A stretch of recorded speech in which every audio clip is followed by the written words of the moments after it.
एक श्रृंखला करने वाली हूँ, नाम है द फियरसम फोर। क्योंकि मैं महसूस करती हूँ कि कुछ खास बातें हैं जिनका सचमुच झुकाव होता है कि वे शैतान द्वारा इस्तेमाल की जाएं, कि वे हमें दुखी करने की कोशिश करे और हमारे जीवन नष्ट करे। मैं आपको 4 बातों के बारे में बताने वाली हूँ: डर, चिंता, अपराध बोध और असुरक्षा। डर, चिंता, अपराध बोध और असुरक्षा। इसमें से डर एक है, डर शामिल है। बेशक डर सब में शामिल है, पर चिंता बस इस बात का डर है कि हमारी जरूरतें पूरी नहीं होंगी, कि हमारे जीवन में कमी रहेगी और कोई अनसुलझी समस्या होगी। अपराध बोध वो डर है कि आपने जो कुछ भी गलत किया वो कुछ ऐसा है जिससे हम पार नहीं पा सकते और वो हम पर प्रभाव डालेगा और हमें उसे झेलना होगा अपनी बाकी की पूरी जिंदगी। और असुरक्षा बस में एक डर की हम ठीक नहीं है, हम उस पर पूरे नहीं उतरते जो हमें महसूस होता है। हमें क्या होना चाहिए? मैं आज रात शुरू करने वाली हूँ इस बारे में बात करते हुए कि डर क्या है, पर इसमें से हर एक मैं आपसे बात करना चाहती हूँ कि कैसे आपका दिमाग आप पर प्रभाव डालता है। इन सब में आपका मन बेशक शामिल है चिंता में, मन शामिल है डर में, अपराध बोध में, असुरक्षा में।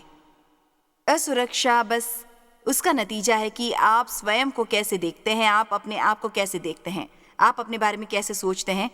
सचमुच ऐसा कोई संदेश नहीं परमेश्वर के वचन में जो हम सिखा सके कि हमें उसमें अपने मन को न लाना पड़े। बाइबल में कुछ कमाल की बातें लिखी हैं मन के विषय में, और मेरे ख्याल से एक कारण कि लोग इतनी अच्छी प्रतिक्रिया करते हैं किताबों और शिक्षा के साधनों के प्रति जो मन के विषय में है, क्योंकि हर कोई ये जानना चाहता है कि मन बस लगता है हमें लगातार मुसीबत में लाता है। यदि आपके मन की शांति नहीं है, बिल्कुल दुखी हो जाते हैं। नीति वचन 23:7 में लिखा है, क्योंकि जैसा वो अपने मन में विचार करता है वैसा वो आप है। मैंने इस पर अपनी एक छोटी सी कहावत बनाई है जिसमें कहा जाता है कि और मैं बस कहती हूँ, जहाँ मन जाता है मनुष्य पीछे जाता है। जहाँ आपके विचार जाते हैं वहाँ अंत में आप पहुँच जाते हैं। जैसा आप सोचते हैं उसी तरह से ही आप अंत में बन जाते हैं। तो इसमें कोई अचंभा नहीं कि बाइबल हमें सिखाती है कि हमें सीखना चाहिए कि कैसे हमें परमेश्वर के वचन पर ध्यान लगाना चाहिए, उसे अपने मन में बार बार दोहराए जब तक यह आपका हिस्सा नहीं बन जाता। ध्यान लगाना एक जानकारी को लेता है और उसे प्रकाश में परिवर्तित कर देता है। मेरे ख्याल से एक समस्या जो हम एक मसीह के रूप में देखते हैं कि आजकल इतनी जानकारी उपलब्ध है कि हम जानकारी में ही फंस कर रह सकते हैं और कभी एक चीज का ज्यादा देर तक अध्ययन नहीं कर पाते ताकि ये प्रकाश बन सके। और ये जानकारी नहीं है जो आपको आजाद करती है, ये प्रकाश है। ये वे नहीं जो कोई और जानता है और वे आपकी मदद करेगा, ये वो है जो आप जानते हैं। और ये बस ये भी नहीं कि वो आप जानते हैं, आप जानते हैं। इस किस्म का प्रकाश ज्ञान जो शैतान भी आपसे नहीं चुरा सकता अपने झूठों से। रोमियो 12 में बहुत ही शानदार शास्त्र वचन का संग्रह है, पर वचन 2 में लिखा है, इस संसार के सदृश न बनो परंतु तुम्हारी बुद्धि के नए हो जाने से तुम्हारा चाल चलन भी बदलता जाए। अब इनमें से हर समस्या जिसकी हम इस सप्ताह बात करेंगे अंदर लाई जा सकती है या बाहर रखी जा सकती है, सही या गलत विचार द्वारा। आप अपना मन डर की ओर खोल सकते हैं और उसे अंदर आने दे सकते हैं, या आप अपना मन डर के लिए बंद कर सकते हैं और इसे अंदर नहीं आने दे सकते। मेरे ख्याल से मन एक तरह का प्रवेश द्वार है और हमें सीखना पड़ेगा कि कैसे जब शत्रु कोशिश करता है अंदर घुसने की एक विचार लेकर जो हमारे लिए हानिकारक होगा या परमेश्वर के वचन के विरुद्ध है, तो हमें सीखना होगा कि कैसे अपने मन को उसके लिए बंद कर देना है। नहीं, एक बहुत बढ़िया शब्द है मसीहियों के सीखने के लिए। 2 तीमुथियुस 2:23 इस सिद्धांत की पुष्टि करता है, और मैं चाहती हूँ कि आप यहाँ स्क्रीन पर इस शास्त्र वचन को देखें, या यदि आप अपनी बाइबल से जल्दी से इसे खोल सके तो खोल लीजिए। पर हम इस विस्तारित बाइबल में देखेंगे, यहाँ लिखा है, इनकार कर अपने मन को उसकी ओर से बंद कर ले, उससे कोई भी सरोकार न रख। वो मूर्खता और अविधा, गलत जानकारी वाले अपवित्र मूर्ख विवादों से अलग रहे, क्योंकि तू जानता है कि उससे झगड़े होते हैं। अब विशेषकर शास्त्र वचनों के समूह में प्रेरित पौलुस बात कर रहा है शांति में जीने की जरूरत की और अपने जीवन से झगड़े की बाहर रखने की। और एक तरीका है जिससे हम झगड़ा मोल लेते हैं, वो है उन लोगों से वार्तालाप जिनके बारे में कोई असल में नहीं जानता, पर हर कोई सोचता है कि वो सबके बारे में जानता है, और फिर आप बाद में वाद विवाद में पड़ जाते हैं। वो मूर्खता होती है। अपना मुंह बंद रखिए, अपने में रहिए। कई साल पहले मैं कुछ कहती और मेरे पति कुछ कहते, फिर मैं कुछ कहती और वो कुछ कहते। बेशक अलग अलग होते हुए हमारे शायद ज्यादातर समय चीजों के बारे में राय भी अलग अलग होती। वे कुछ कहते, मैं कुछ कहती, वे कुछ कहते, मैं कुछ कहती। पिछले सप्ताहांत डेव मेरे लिए एक जैकेट खरीद कर लाए थे। मैंने उनसे कहा कि मैं चाहूंगी कि वो पहनना शुरू कर दे कुछ जैकेट, फिर से कुछ मीटिंगों के लिए जो उनके पास है, और उनसे केवल एक चीज़ पसंद थी, पर उन्हें वो पसंद नहीं थी। और मैंने कहा मुझे वो वाली कुछ खास पसंद नहीं है, मेरे ख्याल से वो बहुत छोटी है। उन्होंने कहा वो स्टाइल है। हर चीज़ जो मुझे पसंद नहीं होती और उन्हें पसंद होती है वो स्टाइल होती है। मुझे पता नहीं कैसे जानते हैं, पर यहाँ एक बात है, 15 साल पहले उस पर हमने बहस की थी। अब हम एक पॉइंट पर पहुँचते हैं। मैं बस अपना मुंह बंद कर लेती हूँ। आपको जो चाहिए ओके, आपको जो चाहिए वो करिए, और मैं आगे बढ़ जाती हूँ। आप अपना मन बातों के प्रति खोल सकते हैं, और आप अपना मन बातों के प्रति बंद कर सकते हैं, और अपना मन अफवाहों के प्रति बंद कर सकते हैं। आप इससे दूर जा सकते हैं यहाँ कहते हुए मैं उसे सुनने वाला नहीं, मैं उसे सुनने वाला नहीं। आपको अपने मन में किसी बात को आने देने की जरूरत नहीं जो वहां आना चाहती है। आप ऐसी बातों के लिए अपने मन को बंद कर सकते हैं जो जहरीली होने वाली है। कोई आपके काम पर कोशिश कर रहा है, पता है बहुत से लोग काम पर शायद कर रहे हैं। ओह क्या तुमने सुना, पता है ये अफवाह है कि पता है शायद ये कंपनी बंद हो जाए, और पता है फिर हम क्या करेंगे। खैर आप बस अपना मन उसके प्रति बंद कर सकते हैं, क्योंकि यहाँ निष्कर्ष ये है यदि ये बंद होती है तो हो जाए, और अगर नहीं होती तो नहीं होगी। और तो अगर आप परमेश्वर पर भरोसा कर रहे हैं तो आप नहीं, आपको डरने की कोई जरूरत नहीं। ये कभी भी बंद होने वाली नहीं है। जब तक कि ये बंद नहीं होती वो बेहतर है आप उसमें न पड़े और आगे बढ़ें और परमेश्वर पर भरोसा रखें। आपको सारे मामले में जानने की जरूरत नहीं है। आपको इस बात का ध्यान रखना है कि आप अपने मन में क्या जाने देते हैं, पर साथ ही साथ मैं सोचती हूँ कि हमें अपना मन खोल देना चाहिए कुछ बातों के लिए। यूहन्ना 1:45 में 1 मिनट में हम उस पर नजर डालेंगे जिसके बारे में यीशु ने बहुत प्रशंसा वाली बातें कही हैं। फिलिप्युस नतेल से मिला और उसने कहा कि जिसका वर्णन मूसा ने व्यवस्था में वो यीशु के बारे में बात कर रहा है और भविष्यवक्ताओं ने किया है, वो हमको मिल गया है, हमने खोज लिया है। वो यूसुफ का पुत्र यीशु नासरी है। नासरत। नतनएल ने उससे कहा क्या कोई अच्छी वस्तु भी नासरत से निकल सकती है। अब आप में से कितने वहां पर स्पष्ट देख सकते हैं कि उसने पहले ही अपनी राय कायम कर ली थी कि नासरत बहुत अच्छी जगह नहीं है, और इसलिए क्या कोई अच्छी वस्तु भी नासरत से निकल सकती है। और फिलिप्युस ने कहा चल कर देखते हैं। यीशु ने नतनएल को अपनी ओर आते देखा,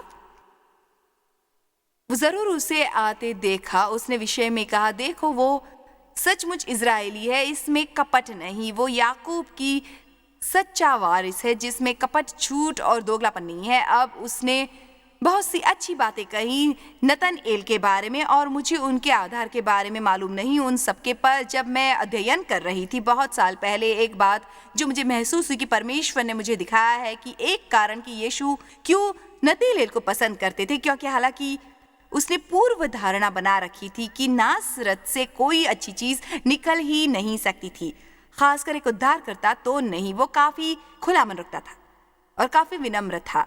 कम से कम वो देखने गया, और मेरे ख्याल से बहुत से लोग बहुत आगे बढ़ेंगे परमेश्वर के साथ अपने चलन में यदि उनमें इतनी ढेर सारी पूर्व धारणाएं न हो, क्योंकि यही है जो तुम्हारा मानना है, और खैर यही है जिसमें तुम सार्थक हो सकते हो, और खैर तुम्हारा यही विश्वास है, और खैर मैं इस तरह का या उस तरह का। खैर क्या कभी कोई समय निकालकर बाइबल नहीं देखता, क्योंकि यही सचमुच वो है जिस पर हम सबको विश्वास करना है। वो है परमेश्वर का वचन। और मैं जानती हूँ कि अलग अलग लोग अलग अलग पता है इसकी व्याख्या करते हैं, पर कुछ बातें जो आप अनदेखी नहीं कर सकते। मैं आपको बस कुछ उदाहरण दूंगी जिसे आप शायद कहें, खैर तुम जानते हो मैं दशमांश में विश्वास नहीं रखता। शायद ये इसलिए हो क्योंकि आप दशमांश देना नहीं चाहते। अजीब लोग हैं। वो शैतान की ओर से है। जब आप उसके बारे में सुनते हैं, वो तो शुरुआती कलीसिया के साथ चलाता देखा। वो बातें जो लोगों ने सुनी और वे अपना पूरा जीवन बिता देते हैं उस पर विश्वास रखते हुए, और यदि वो दकियानुसी हैं और खुद उसकी जांच नहीं करते, फिर वो उस महान आशीष से वंचित रह जाते हैं।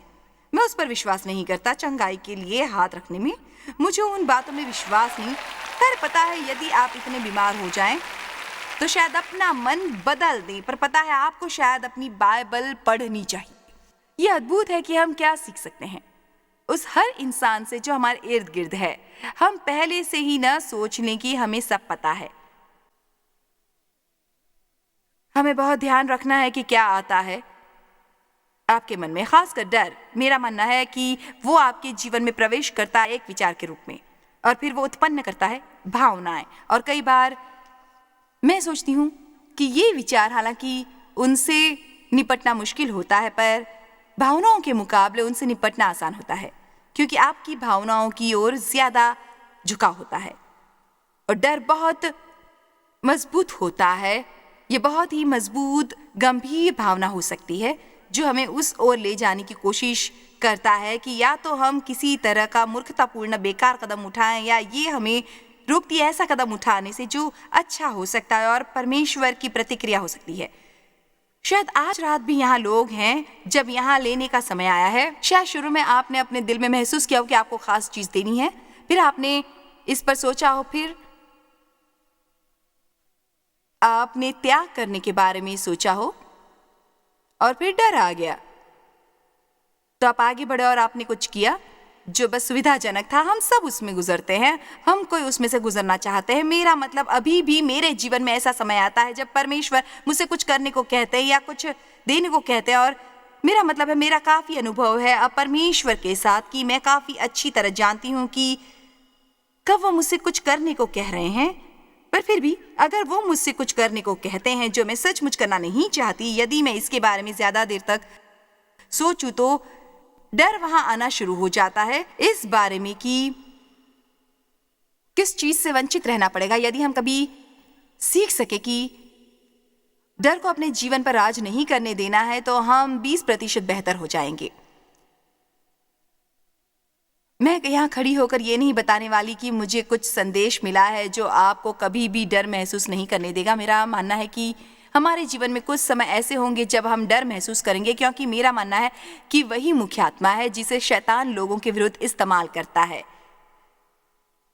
किसी भी और चीज से ज्यादा वो डर का इस्तेमाल करता है, क्योंकि डर विपरीत विश्वास के।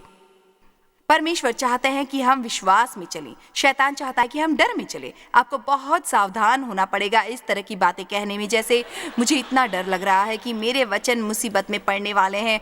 मुझे डर लग रहा है मेरे बच्चे ड्रग्स लेने वाले हैं। मुझे इतना डर लग रहा है, मैं बहुत डर रही हूँ, मुझे डर है कई और बातों के बारे में। इस तरह की बातें ना कहें। अय्यूब ने कहा, अय्यूब 3:25 में, जिस डरावनी बात से मैं डरता हूँ वही मुझ पर आ पड़ती है। अब मेरे ख्याल से हर बात जब आपको थोड़ा और डर लगे तो आपके मन में उत्पन्न हो, इसका ये मतलब नहीं कि वे बातें आपके जीवन में होने वाली हैं। पर यदि आपको अपने जीवन में कोई बड़ा डर लगे तो ये कुछ ऐसा जिस पर आप ध्यान लगा रहे हैं बार बार, और आप इसकी बोलने वाली प्रतिक्रिया पर ध्यान देते हैं, मेरे ख्याल से खुद को खतरे में डालते हैं ऐसा ही सोचने से। यदि आपको डर से समस्या है, अत्यधिक भीरुता, कायरता से यहाँ तक कि ज्यादा शर्मीलापन, मेरे ख्याल से यहाँ कुछ बातें हैं जिन्हें लोग व्यक्तित्व मान लेते हैं, जबकि असल में वो शैतान है जो आपका फायदा उठाता है। कुछ लोग हैं जो स्वभाव से ही ज्यादा निडर होते हैं और कुछ शर्मीले होते हैं। पर अगर आप इतने शर्मीले हैं कि आप जीवन में भाग भी नहीं सकते और आप बातचीत में हिस्सा नहीं ले सकते और आप अपना दिल खोलकर बात नहीं कर सकते, तब भी जब आप जानते हो कि परमेश्वर आपको यहाँ लाना चाहते हैं, आप एक किस्म से बाहर की बजाय अंदर देखना पसंद करते हैं। फिर आपके लिए समय आ गया है कि आप उस चीज का विरोध करें और कहें, नहीं, मैं असल में वो नहीं हूँ। ये वो तरीका नहीं है जैसा परमेश्वर चाहते हैं कि मैं हूँ। उन्होंने इस तरह का मुझे नहीं बनाया, क्योंकि शुरू से अंत तक मैं आपको दिखा सकती हूँ कि परमेश्वर चाहते हैं कि हम निडर हों और साहसी हों, और वे चाहते हैं कि हम सामना करें जब सामना करने की ज़रूरत पड़े। वो चाहते हैं कि हम नया धरातल अपनाएं। वो नहीं चाहते कि हम शत्रु से डरे। वो चाहते हैं कि हम अपना अधिकार जताएं अपने जीवन में, न केवल वहीं जहाँ आशीष है हम में से हर एक। और आप कभी खुश नहीं होंगे यदि आप अपना विश्वास खो देते हैं। कितने सारे लोग बस हताश हैं क्योंकि वे जानते हैं कि वे असल में वो नहीं कर रहे जो उन्हें करना चाहिए था। आप जानते हैं, मैं बस परमेश्वर का इंतजार कर रही हूँ कि मुझे दिखाएं कि मेरे जीवन में उनका बुलावा क्या है। खैर, अगर आज रात आप मुझे सुन रहे हैं तो आपको एक दिन और इंतजार करने की जरूरत नहीं, क्योंकि हम बाहर निकलते हैं और पता करते हैं कि क्या हो रहा है। इससे बिल्कुल भी ज्यादा समय नहीं लगता। जब आप बाहर निकलना शुरू करते हैं,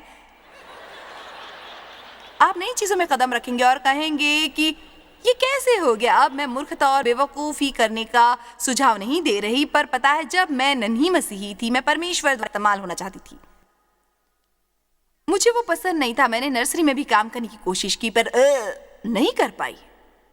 ये 3 हफ्ते पहले की बात है। मैं बाप पर निकली, टैक्स देने की कोशिश की और मैंने ये किया, पर मुझे ये पसंद ना आया। ये मेरे लिए बहुत अनकंफर्टेबल था। फिर भी मैं कुछ लोगों को जानती हूँ जो सड़क पर प्रचार करते हैं और उन्हें ये बहुत पसंद आता है। आप जानते हैं, परमेश्वर, आप एक पार्क्ड कार नहीं चला सकते। आप में से कुछ को अपना जीवन पार्क से बाहर निकालना है और आपको परमेश्वर को ड्राइवर की सीट पर रखना है और आपको डरना बंद करना होगा। डर आपको अपने कदम बढ़ाने से पहले डर का सामना करना होगा।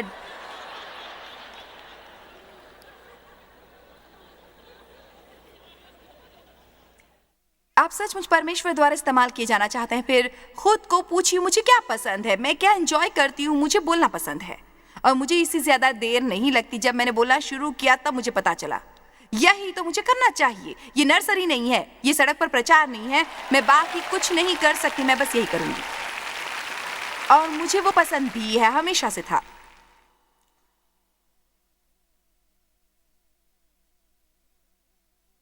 और जो आप करते हैं वो जरूरी नहीं कि वैसा ही हो जो बाकी लोग करते हैं। शायद बहुत अच्छे हो आप बेकिंग में, शायद किसी और चीज में, शायद आप प्रार्थना करने वाले महान व्यक्ति हों। आपको बस यही करना है कि पता लगाएं कि आप किस में अच्छे हैं और आपको उसे शुरू करने की जरूरत है और आपको ये करना शुरू करना है इस सप्ताहांत, इस बढ़िया समय। मुझे डर से नफरत है, मुझे बिल्कुल नफरत है। डर क्या करता है लोगों के साथ, और मेरे ख्याल से मैं तो यहाँ तक कह सकती हूँ कि मेरा मानना है कि यदि हम अपने जीवन में डर को आने दें और हम उसका सामना करें, ये पाप है। क्योंकि रोमियो 14:23 में लिखा है, और जो कुछ विश्वास से नहीं वो पाप है, तो चिंता पाप है। अपराध बोध पाप है और विश्वास द्वारा अपराध बोध नहीं पा सकते। आप विश्वास से चिंता नहीं कर सकते, आप विश्वास से डर नहीं सकते। और इससे कई बार मुझे मदद मिलती है अपने जीवन में कुछ चीजें सुधारने के लिए। जब मैं वापस जाती हूँ रोमियो 14 पर और देखती हूँ, हे तुम्हें पता है ये क्या है जॉयस, ये रवैया जो तुम्हारा है विश्वास नहीं है, और ये बस छोटा सा उप्स ही नहीं है, ये एक छोटी सी समस्या नहीं है, ये तुम्हारा व्यक्तित्व नहीं है, ये परमेश्वर के लिए अपमानजनक है। क्योंकि बिना विश्वास के हम परमेश्वर को प्रसन्न नहीं कर सकते। और वो उनके पास आते हैं, उन्हें ये विश्वास करना चाहिए कि वो हैं। हमें सीखना है कि कैसे जीना है विश्वास दर विश्वास, न कि विश्वास से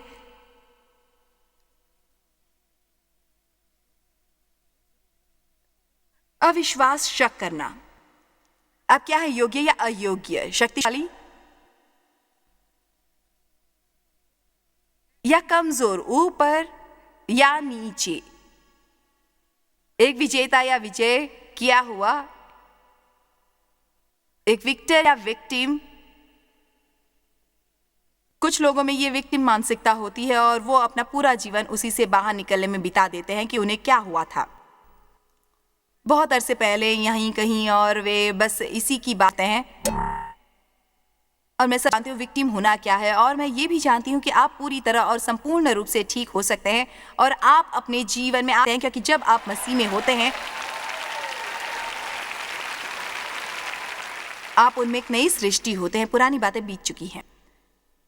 हमारी सबसे बड़ी समस्याओं में से एक है, और मैं सचमुच इस पर विश्वास करती हूँ, वह हम कभी भी संघर्ष कर रहे हैं हम सही अपने को देखने के लिए। हम सीखना चाहते हैं। सबसे पहली जरूरत जो हमें है वो है मसीह को जानना। ये जानना कि हम मसीह में क्या है। एक बार हम जानने लगेंगे कि हम मसीह में क्या है, एक बार आप सचमुच जानने लगे कि आप मसीह में क्या है, कुछ बदलने लगता है। और मैं उसके बारे में आपसे बात करने वाली हूँ इस सप्ताहांत काफी हद तक, क्योंकि मेरे ख्याल से हमारी ये जरूरत है। जब तक मैं न लगी कि मैं मसीह में क्या हूँ और उसका सचमुच सीधा साधा मतलब क्या है, जब तक मैं उस पर विश्वास नहीं करने लगी जो बाइबल में लिखा है, बजाय इसके कि मैं कैसे महसूस करती थी या मैं क्या सोचती थी, यदि आप बस उसे ही मानने लगे जो दूसरे लोग आपके बारे में सोचते हैं, तो शायद ये हमेशा अच्छा ना हो।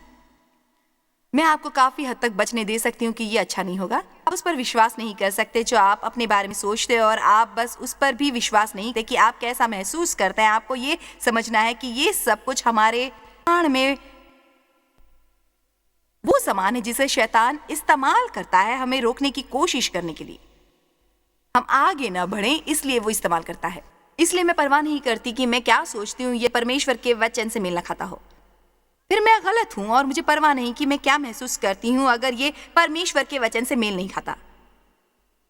तो जो मैं सोचती हूं वो गलत है, और हम एक फैसला करते हैं कि हमें देखने वाले जो है परमेश्वर हमारे बारे में कहते हैं, उसी की बात हम कर रहे हैं इस वक्त। उसे बहुत बारे में बहुत कुछ कहना है, पर इस वक्त हम बात कर रहे हैं कि वो हमारे बारे में क्या कहते हैं। और परमेश्वर कहते हैं कि आपके पास वरदान है और प्रतिभाएं हैं और योग्यताएं हैं, और ये कि आप सक्षम हैं, और यहाँ जो भी वो आपसे करने को कहते हैं आप कर सकते हैं। आप सभी कर सकते हैं। आप में सक्षम है, कमजोर नहीं है, क्षमा किए गए हैं, वगैरह वगैरह वगैरह वगैरह। आपको उस पर ध्यान लगाना होगा और अध्ययन करना होगा और उसे पढ़ना होगा जब तक आप विश्वास नहीं करते, और जब आप फर्क बता सकें कि आप शरीर में कौन है और आप मसीह में कौन है, तो बातें होने लगती है सचमुच सचमुच सचमुच अच्छी। यदि मैं स्वयं में देखती हूँ बिना मसीह के, तो फिर मुझे ढेर सारी समस्याएं होंगी अपने जीवन में, बहुत सारी समस्याएं। परमेश्वर को जानना और ये जानना कि हम उसमें क्या हैं हमारी मदद करेगा सामना करने में और अपने जीवन में डर पर हावी होने में। और मैं सचमुच आपको प्रेरित करना चाहती हूँ कि आप ऐसा करें, बस डर को न पाएं और अपना पूरा जीवन डरते हुए न गुजारें। खैर, आज हम आपको उत्साहित कर रहे हैं कि डर पर विजय पाएं, पर बाइबल में लिखा है डरो मत क्योंकि मैं तुम्हारे साथ हूँ। खैर, यदि आपके जीवन में मसीह नहीं है, फिर आप ये कह नहीं सकते कि वो आपके साथ है, इसलिए ये कठिन होगा। और मैं बस आपको इतना कह रही हूँ, यदि आपने कभी मसीह को अपने उद्धारकर्ता के रूप में ग्रहण नहीं किया, यदि आपने परमेश्वर से अपने पाप क्षमा करने को नहीं कहा, यदि आप श्योर नहीं हैं कि आपका क्या होगा, यदि आप आजकल मर रहे हैं, फिर क्या आप राजी हैं प्रार्थना करने के लिए और अपने जीवन का आत्मसमर्पण करने के लिए और उन्हें नियंत्रित करने के लिए कि वे आए और आप में रहे? यदि आप ऐसा करना चाहते हैं तो मैं आपके साथ प्रार्थना करूंगी। मैं परमेश्वर आपसे प्रेम करती हूँ, मैं आप पर विश्वास करती हूँ। मैं स्वयं की मदद नहीं कर सकती। यीशु, मैं आप में विश्वास करती हूँ। अब मेरे पाप क्षमा करें, सब के सब, और आएं और आकर मेरे भीतर रहें। मुझे सिखाएं कि आपकी महिमा के लिए कैसे जीना है। मुझे अपेक्षा है आपके रिश्ते में बढ़ने की। आमीन। आप कहेंगे, जॉयस, क्या ये सचमुच इतना सरल हो सकता है? क्या तुम जीवन भर पाप हटा सकते हो? ये बिल्कुल भी कठिन नहीं है। यदि आप ये स्वीकार करने को राजी हैं कि आप एक पापी हैं और आपको अपने पापों का अफसोस है और आप परमेश्वर के लिए जीना चाहते हैं, और ये बस इतना सरल है जैसे निष्ठा से वो प्रार्थना करना, और वो उनके साथ आपका नया जीवन शुरू करेगी। यदि आपने मेरे साथ वो प्रार्थना की है आज पूरी निष्ठा से और अपने सचमुच वो चाहा है, फिर आप परमेश्वर के राज्य में स्वागत है।